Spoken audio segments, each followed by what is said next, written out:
Novel karya Syukri Muhammad Syukri. Aku yang berdiri di sebalik dinding sangat gembira mendengar jawaban Bapak, berarti keluargaku mendukung penuh. Bila keluarga Rani sudah menerima lamaran, bersanding di pelaminan sudah di depan mata. Kesepakatan waktu pelaksanaan, diperjuangkan setelah Idul Adha. Alasan Bapak, Zulhijjah itu salah satu bulan baik untuk menikah, dan sekolahku sudah tamat. Lalu masuk ke persoalan model perkawinan, diskusinya menjadi alot dan sedikit tegang.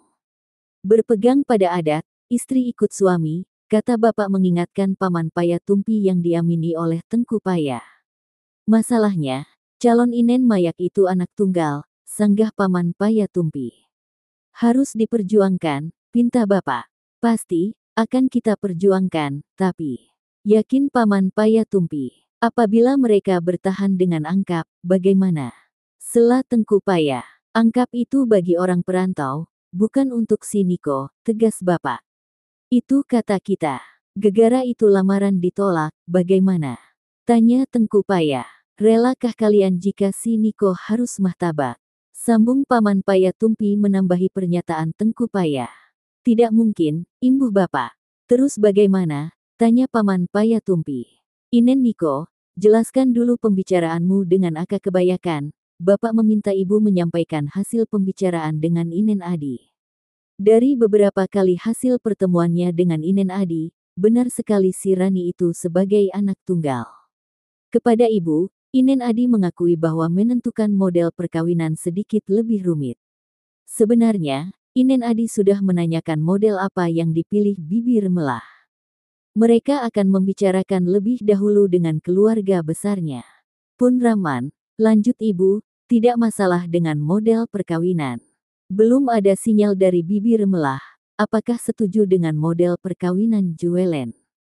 Belum dapat dipastikan sampai hari ini, ungkap Ibu. Sebenarnya ada saran cerdas dari Inen Adi.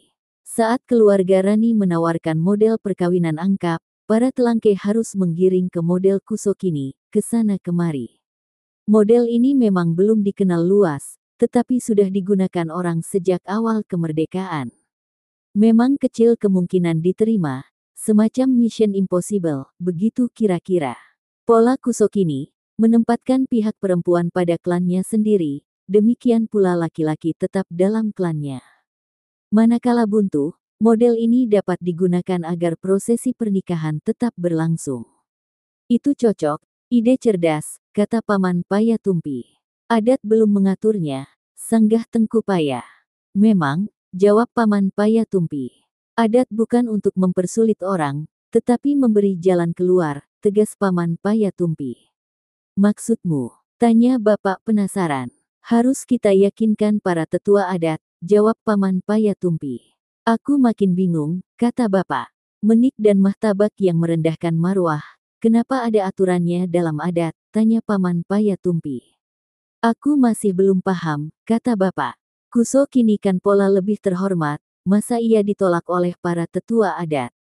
Yakin Paman Payatumpi sambil melirik Tengku Paya sebagai salah seorang tetua adat. Benar, diterima akal, kata Bapak manggut-manggut. Diskusi itu terus berlanjut, aku menjauh dari dinding rumah. Pikiranku melayang-layang mengingat amanah kunci yang pernah disampaikan Aman Adi. Dia meminta kepada Adi dan aku agar tidak sekali-kali menyerahkan diri secara mahtabak. Serahkan urusan negosiasi kepada telangke dan orang tua, lalu bersabar. Jangan ambil keputusan sendiri. Aman Adi memberi contoh Pun Rahman. Dia harus merelakan semua keahliannya berakhir di kaki Bukit Taris.